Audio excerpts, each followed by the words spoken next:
As the main event of Sonic the Hedgehog's 20th anniversary, Sonic Generations for the 360, PS3 and PC has been regarded as Sonic's true return to form.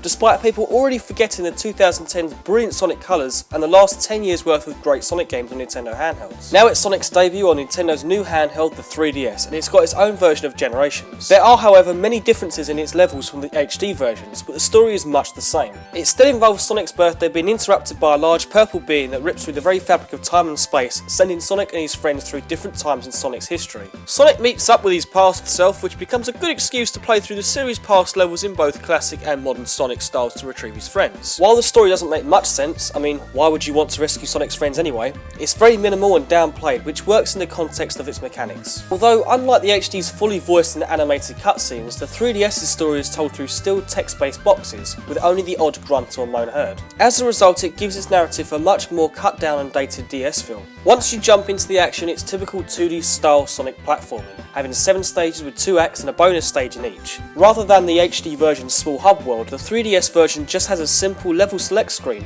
While this may seem like another cutback, it actually works better in its favour as you don't have to wait for any loading screens when swapping between the two Sonics. Which brings me to the main gameplay hook of Generations. As mentioned earlier, you swap between the classic and modern Sonics for each level. Now, on the console and PC versions, their gameplay styles are drastically different. Act 1 sees you as classic Sonic strictly on a 2D plane, which is the same as the old Mega Drive games. And the second acts put you behind Sonic in a 3D environment, lifted straight from the Wii Sonic colours. Act 1 is much the same on the 3DS, but the second acts play like the DS Sonic Rush games, again on a 2D environment. While this isn't a terrible thing, as the Rush games were great, but you lose the diversity the HD versions have. The levels end up becoming interchangeable between the two acts, with the only real differences being that the modern Sonic can use the more recent boost mechanic. Even the homing attack, which was more akin to the modern era, gets taught to classic Sonic halfway through the story, making the two styles even less unique.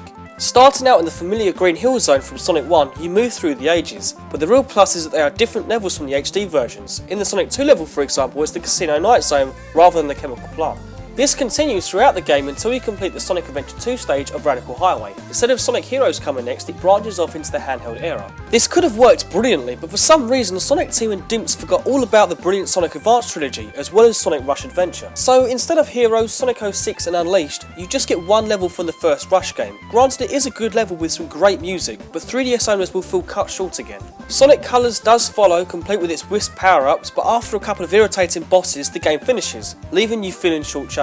There are some challenge missions that can be obtained using the play coins to complete that unlock soundtracks, artwork and models. Really, the challenges aren't all that interesting, and apart from the small joy of unlocking the figure of the Blue Blur himself, they really won't keep you busy for long. There's also your typical time attack, as well as a versus mode that can be played online or locally. It's a fun little mode that sees whoever can reach the goal the fastest between the two players, but it's not fully fleshed out enough and leaves much to be desired. Visually, Sonic Generations doesn't push the 3DS to its limits. At times you'll think you're playing the old regular DS, but in other moments, more specifically of the modern stages, shift the camera either behind or in front of Sonic and show off some impressive set pieces. With the 3D on, it really brings Sonic's world to life, especially when Sonic shoots between the fore and background, as well as the infamous loops. The 3D doesn't add anything to the gameplay like, say, Mario 3D Land, but it certainly runs at a smooth pace. That is, however, until later in the game where Generations 3D suffers from frequent difficulty spikes and cheap deaths. Enemies from nowhere drop on you and pitfalls come without warning. As a result, the gameplay doesn't flow as well as a great Sonic game should. You'll be forced to keep stopping and starting just to avoid what cheap tactics the game designers throw at you.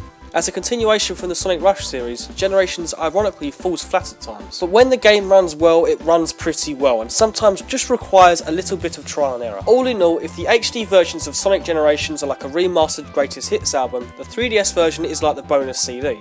It's got some great alternate tracks on it, but it ultimately isn't as memorable and in the end falls short.